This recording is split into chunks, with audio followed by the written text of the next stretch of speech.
ಕುಡಿದ ಮತ್ತಿನಲ್ಲಿ ಟ್ರಕ್ ಚಲಾಯಿಸಿದ ಚಾಲಕನೊಬ್ಬನ ಅಟ್ಟಹಾಸಕ್ಕೆ 12 ವರ್ಷದ ಬಾಲಕಿ ಬಲಿಯಾಗಿದ್ದಾಳೆ. ಅಪಘಾತ ಮಾಡಿದ ಬಳಿಕವೂ ನಿಲ್ಲದೆ ಪೊಲೀಸರ ಬ್ಯಾರಿಗೇಡ್ಗಳನ್ನ ಪುಡಿಗೈದು ಸುಮಾರು 2 ಗಂಟೆಗಳ ಕಾಲ ರಾಜ್ಯ ಮತ್ತು ರಾಷ್ಟ್ರೀಯ ಹೆದ್ದಾರಿಗಳಲ್ಲಿ ಪೊಲೀಸರಿಗೆ ಚೆಳ್ಳೆಹಣ್ಣು ತಿನ್ನಿಸಿದ ಚಾಲಕನನ್ನು ಕೊನೆಗೂ ಮಹಾರಾಷ್ಟ್ರ ಗಡಿಯ ಸಮೀಪ ಬಂಧಿಸಲಾಗಿದೆ. ಈ ಸಿನಿಮೆಯ ಚೇಸ್ನ ರೋಚಕ ದೃಶ್ಯಗಳು ಈಗ ವೈರಲ್ ಆಗಿವೆ.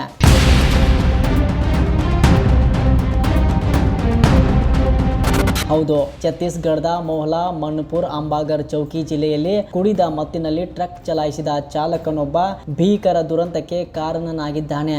ಗುಂಡೇರ್ದೇಹಿ ಗ್ರಾಮದಲ್ಲಿ ವೇಗವಾಗಿ ಬಂದ ಟ್ರಕ್ ಪೂನಂ ಎಂಬ 12 ವರ್ಷದ ಬಾಲಕಿಯ ಮೇಲೆ ಹರಿದ ಪರಿಣಾಮ ಸ್ಥಳದಲ್ಲೇ ಆಕೆ ಮೃತಪಟ್ಟಿದ್ದಾಳೆ. ಆದರೆ ಅಪಘಾತದ ಬಳಿಕ ನಿಲ್ಲುವ ಬದಲು ಚಾಲಕ ಟ್ರಕ್ನೊಂದಿಗೆ ಪರಾರಿಯಾಗಿದ್ದಾನೆ. ಮಾಹಿತಿ ಪಡೆದ ಪೊಲೀಸರು ಮೊಹ್ಲಾ ಪೊಲೀಸ್ ಠಾಣೆ ಎದುರು ಬ್ಯಾರಿಗೇಡ್ಗಳನ್ನ ಹಾಕಿ ಟ್ರಕ್ ತಡೆಯಲು ಯತ್ನಿಸಿದ್ರು. ಆದರೆ ಚಾಲಕ ಅಲ್ಲಿಯೇ ನಿಲ್ಲಿಸಿದ ಮತ್ತೊಂದು ಟ್ರಕ್ಗೆ ಡಿಕ್ಕಿ ಹೊಡೆದು ಬ್ಯಾರಿಗೇಡ್ಗಳನ್ನ ಮುರಿದು ಮಾನ್ಪುರದತ್ತ ವೇಗವಾಗಿ ಚಲಾಯಿಸಿದ್ದಾನೆ. ಇದಾದ ಬಳಿಕ ಮನ್ಪುರ್ ಎಸ್ಡಿಎಂ ಕಚೇರಿ ಸಮೀಪ ಮತ್ತೊಮ್ಮೆ ಚೆಕ್ ಪೋಸ್ಟ್ ನಿರ್ಮಿಸಲಾಯಿತು.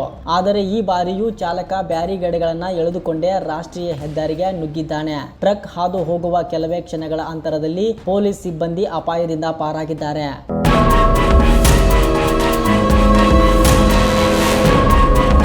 ಸುಮಾರು 2 ಗಂಟೆಗಳ ಕಾಲ ಮುಂದುವರೆದ ಸಿನಿಮೆಯ ಚೇಸ್ ಬಳಿಕ ಮಹಾರಾಷ್ಟ್ರ ಗಡಿಯಿಂದ ಸುಮಾರು 6 ಕಿಲೋಮೀಟರ್ ದೂರದ ಕೋರ್ಕೋಟಿ ಗ್ರಾಮದ ಬಳಿ ಟ್ರಕ್ ನಿಯಂತ್ರಣ ತಪ್ಪಿ ರಸ್ತೆ ಬದಿಗೆ ಇಳಿದಿದೆ. ಇದೇ ಅವಕಾಶವನ್ನು ಬಳಸಿಕೊಂಡ ಪೊಲೀಸರು ಚಾಲಕನನ್ನು ಬಂಧಿಸಿದ್ದಾರೆ. ಗಾಯಗೊಂಡಿದ್ದ ಆರೋಪಿಯನ್ನು ಆಸ್ಪತ್ರೆಗೆ ದಾಖಲಿಸಲಾಗಿದೆ.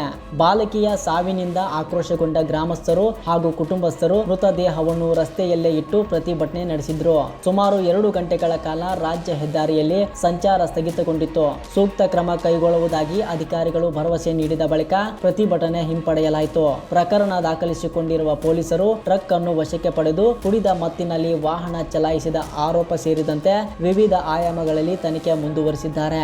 ಒಂದು ಕ್ಷಣದ ನಿರ್ಲಕ್ಷ್ಯ ಮತ್ತು ಕುಡಿದ ಮತ್ತಿನ ಚಾಲನೆಯಿಂದ ಅಮಾಯಕ ಬಾಲಕಿಯ ಜೀವ ಬಲಿಯಾಗಿದ್ದು ಹಲವರ ಪ್ರಾಣಕ್ಕೂ ಅಪಾಯ ಎದುರಾಯಿತು. ಮದ್ಯಪಾನ ಮಾಡಿ ವಾಹನ ಚಲಾಯಿಸುವುದು ಎಷ್ಟು ಭೀಕರ ಪರಿಣಾಮ ಉಂಟು ಮಾಡಬಹುದು ಎಂಬುದಕ್ಕೆ ಈ ಘಟನೆ ಮತ್ತೊಂದು ಎಚ್ಚರಿಕೆಯ ಉದಾಹರಣೆಯಾಗಿದೆ. ಈ ಪ್ರಕರಣದ ತನಿಖೆಯನ್ನು ಛತ್ತೀಸ್ಗಢ ಪೊಲೀಸರು ಮುಂದುವರಿಸಿದ್ದಾರೆ.